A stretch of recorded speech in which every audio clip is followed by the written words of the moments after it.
So now we're going to focus on leveling the playing field so that we're all on the same page on how we can get up to speed with creating our website on Nuxt.js.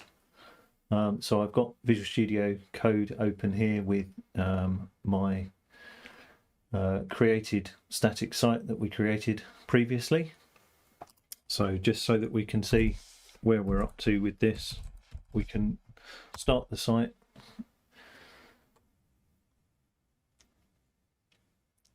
Once that builds and loads, we can go and browse to it. Okay, so we control click and over we go. And that's currently what we've got inside our website. So a quick rundown on some of the basics of Nuxt.js. Everything in Nuxt.js is built around a page. So this is the default index page that we're seeing here. So if I was to go and type something in there and save that, this will build and refresh, and there's our content. So that shows we're in the right place. So this means we should be able to now come and add a new page. So if we do main page, and so incidentally, I've got the Vita extension installed, which allows me to type view into a view component, and it gives me the basic component parts where template is where the HTML goes, script is where the JavaScript goes, and style is where the CSS goes. So if we go and add some basic HTML,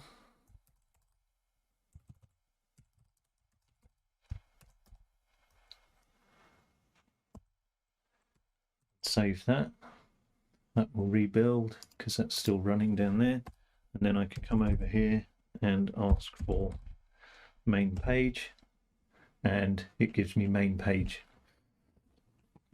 So that's how we can create new pages inside Nuxt.js.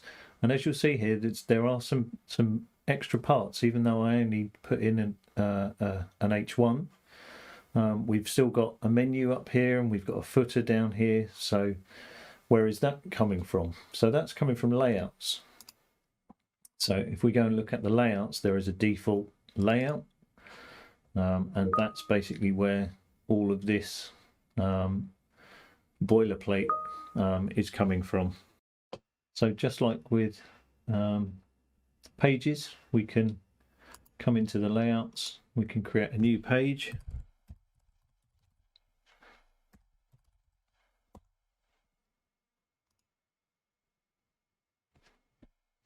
And we can give it the defaults. And inside the layout, we need to put the placeholder where we want the actual page content to be. So this would be where our main page content will be injected into the template. So at the moment, we've got no boilerplate code in our layout at all. We're just literally injecting the page content into the layout. So if we save that and go back over to our main page, we can then specify and override the layout. So rather than using default.view as the layout, we can tell it to use our new default view as the layout for this particular page. And when we save that, we lose all the layout from what was there and all the styling and everything, and we just literally have our main page content. So now we can start building our new layout for our new site and start building out our new pages against that layout as well, without impacting any of what's already there. And then at some point we can rename these to index and default.view and get rid of the defaults out of this. So it's a good way to work, that you can keep these as kind of helpers for helping you as you go along. So that's layouts and pages. Elsewhere, we've got components. So components are things that live within a page. So if we go and look at the index.vue, we can see we've got things like Nuxt logo and Vuetify logo. So components live in there. So this is where you can build out smaller elements of a page that you want to be reusable potentially across pages. So looking at the standard layout of a component, it follows exactly the same. It's a standard view, so it has the template tag, it has style tags, and it has script tag in it, and that's it. You just follow exactly the same process as you would do for pages or layouts to build out components. On top of that, we've got the assets folder. So let's just collapse some of these down. So assets is where elements of your site live. So things like images or style sheets or anything like that. And these get compiled into the package, the static package that gets downloaded to the web browser. So that's the difference between assets and the static folder. So static again can contain static files, images, those sorts of things that you want to live within your website, but these ones don't get compiled down or factored into the package in any way, shape or form. These are just literally put onto the web server and served as they are. So that's the difference between those two. And the other key file that you're going to need to know about is the Nuxt config. So this is where pretty much all of the configuration about your site lives. So let's just have a little dig around in here. So the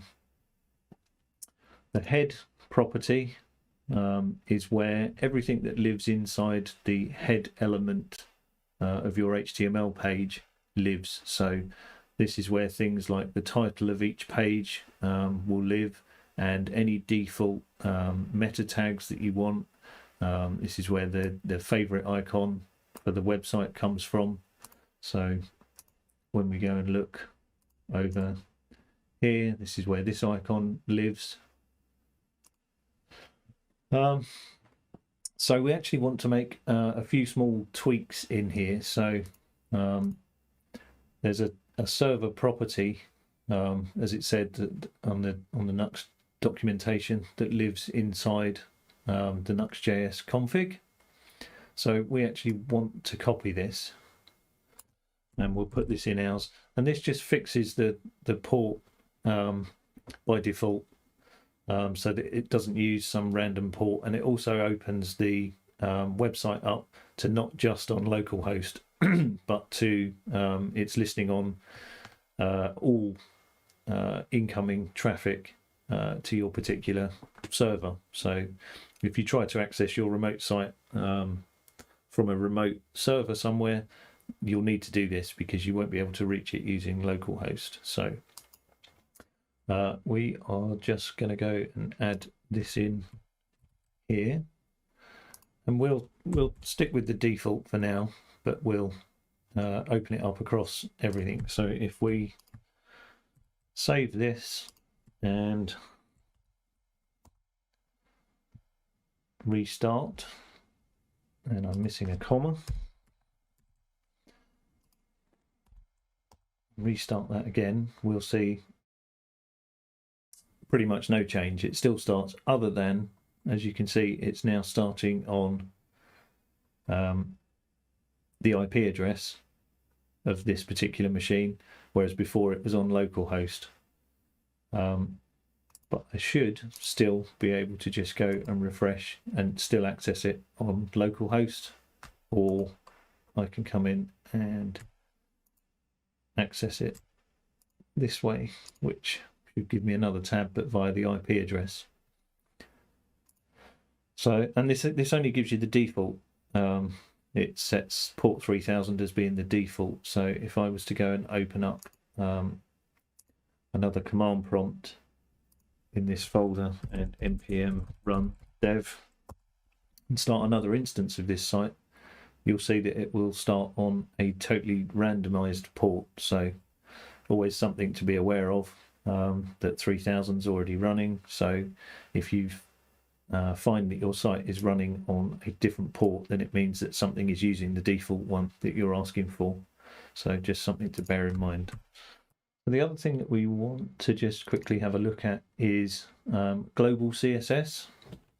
So this would be a CSS file that is used across your site in its entirety. Why might you want this? Well, you might have components or parts of your site that you want to use elements that are all styled the same. So rather than needing to style those in each individual page or each individual layout, you can style these in one CSS file that's across the whole site. So how do we do that? Let's go and have a quick look at the documentation. You can see here that it says to use something like that. So we will do exactly that.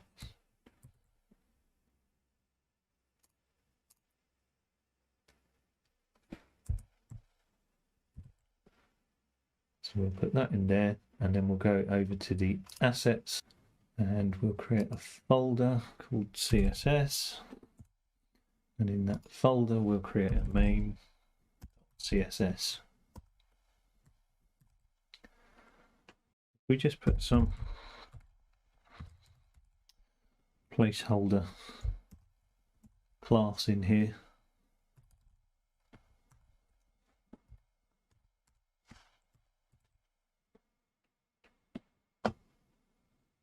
And then if we come over and we refresh our page,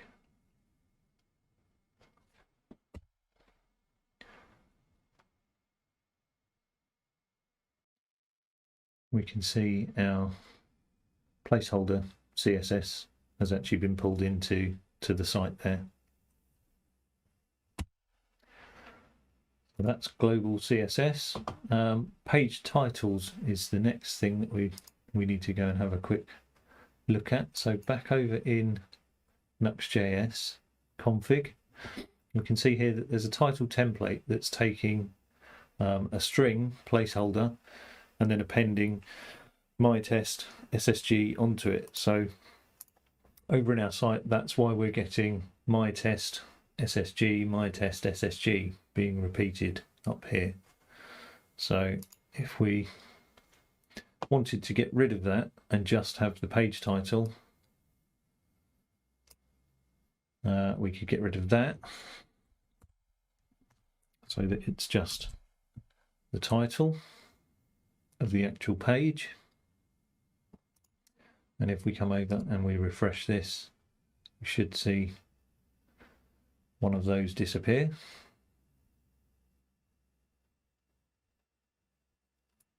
There we go. So now that's disappeared. And if we wanted to actually override that page, at the moment we're not specifying anything in our main page, but we can override that. We can add in a little bit of script to say what we want to go into the head of the page, and we're going to return an object, and the object contains a title property which is set to main page. So when we save that, we go over to our main page, we can see that the title is now just the title of the actual page that we're specifying. And if we go and look in the dev tools, we can actually look at the head element. Blow this up a bit, the head element, and we can see the title has been set appropriately inside the head section of the page. So that's about it for a quick stop tour around Nuxt.js, just doing the basics. So we've seen how to create a new page, create a new layout that we can base our pages on, and we've seen where various aspects of the Nuxt.js website would go. So components go into the components directory. They're used to build up elements that might be reusable across pages. Assets is where any fixed files that we want, so images, other JavaScript files, and CSS, so our global CSS that we've referenced. And then we've got the Nuxt.js file, which is where the main configuration of the Nuxt.js website goes. So we'll carry on with this in the next video. Thanks for watching.